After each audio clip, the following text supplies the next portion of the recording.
Assalamualaikum, halo Cats Lover, gimana kabarnya? Hai, semoga semuanya selalu dalam keadaan baik dan sehat ya, amin.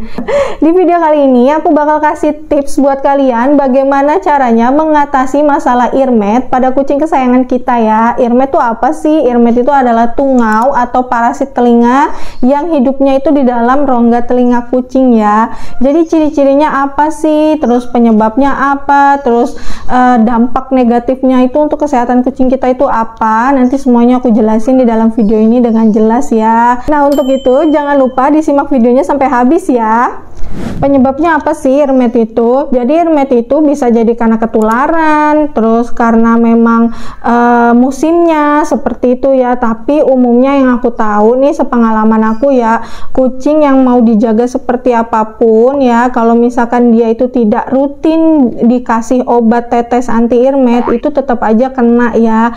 Itu setiap kucing bisa beresiko untuk terinfeksi earmet. Jadi sebaiknya sebelum kejadian beneran bisa dikasih pencegahan dulu ya, kayak bisa diselipin ya jadwalnya itu dikasih obat tetes anti earmet gitu. Jadi Mit ini udah lumayan lama ya dia itu terinfeksi earmet. Jadi dampak negatif dari masalah parasit telinganya itu sudah lumayan terlihat jelas di fisiknya ya. Yang pertama itu adalah bulunya yang mulai rontok, jadi mengalami kepitakan di bagian punggung sini, di daun telinga dan pelipisnya. Mungkin nanti lebih detailnya akan aku lampirkan videonya ya dari dekat di zoom.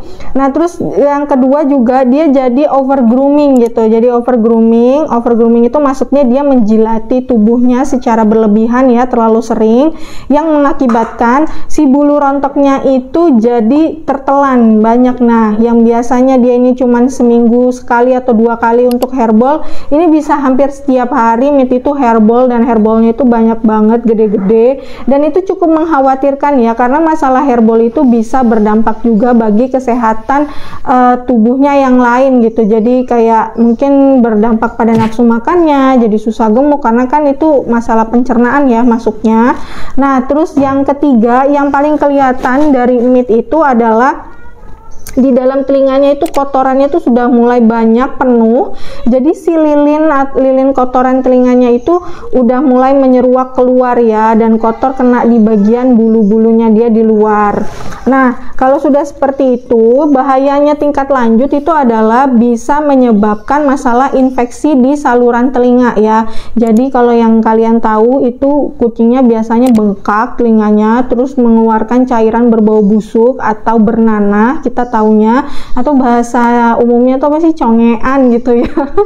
Nah, itu kalau sudah seperti itu udah harus bener-bener ditreatment dengan baik ya, dan obatnya juga bisa lumayan gitu loh harganya, udah nggak bisa 10-20 ribu lagi, bisa ratusan ribu gitu untuk ngobatinnya. Dan seperti itu juga bisa berdampak juga loh bagi kesehatan tubuh dia yang lain, karena bisa menurunkan imun dan juga nafsu makannya.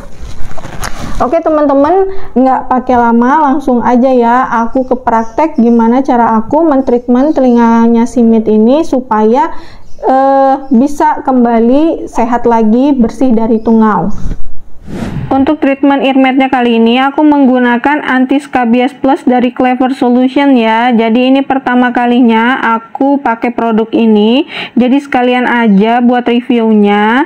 Obat ini tuh merupakan obat luar yang diformulasikan khusus untuk membantu penyembuhan berbagai persoalan kulit yang menjangkit pada kucing ya. Jadi dia ini dibuat dengan bahan-bahan alami yang klaimnya itu katanya sangat aman bila terjilat oleh kucing. Jadi untuk cara yang pertama aku akan gunakan anti scabies plus ini sebagai ini ya, cairan pembersihnya juga yang aku spray di cotton bud dan juga kapasnya. Jadi selain dibersihkan dengan anti scabies plus ini, nanti obatnya ini juga aku semprotkan langsung ke dalam lubang telinganya Mit ya, supaya bisa meresap sampai dalam, itu mati itu untuk parasit telinganya. Cuma ternyata kalau misalkan pakai ini untuk dibersihin telinganya itu sepertinya agak kesat ya, agak kasar gitu, nggak licin, jadi agak sulit gitu loh untuk angkat kotorannya. Jadi untuk cara yang kedua nanti aku putuskan pakai baby oil aja untuk dibersihkan dulu, angkat kotorannya yang ada di permukaan, baru nanti baru disemprot lagi pakai cairan ini ya, anti skabies plusnya. Nah, ini untuk cara yang kedua aku pakai baby oil ya, supaya bisa lebih mudah nanti untuk angkat kotoran telinganya Mit nih yang ada di permukaan. Cukup bersihkan yang kelihatan oleh mata aja ya, atau yang terjangkau sama cotton budnya aja, jangan dicongkel-congkel ke dalam banget itu, karena nanti bisa membahayakan ini ya, saluran telinga kucingnya gitu, yang ada salah-salah nanti ada luka atau jadi infeksi. Nah, kalau misalkan kotoran telinganya itu banyak dan berkerak, kalian bisa gunakan alat khusus untuk bantuannya yang biasa untuk korek telinga ini ya, manusia ya, yang bentuknya itu kecil seperti cangkul nih, aku contohin gambarnya. Itu bisa kalian korek kerak-kerak telinganya pakai itu ya, supaya bisa lebih mudah terangkat. Nah, ini Mit sudah disemprot lagi dengan obatnya. Habis disemprot dipijit dulu ya, supaya memastikan cairannya itu masuk dengan baik ke dalam saluran telinganya gitu. Nah, dipijat supaya dia nyaman. Habis itu jangan lupa disayang-sayang biar nggak trauma. Oke teman-teman, itu tadi ya beberapa tips yang bisa aku kasih untuk cara mengatasi atau mengobati masalah earmed pada kucing kesayangan kita. Semoga informasinya bermanfaat. Kalau misalkan ada pendapat yang lain, boleh tulis di kolom komentar ya. See you. Wassalamualaikum warahmatullahi wabarakatuh.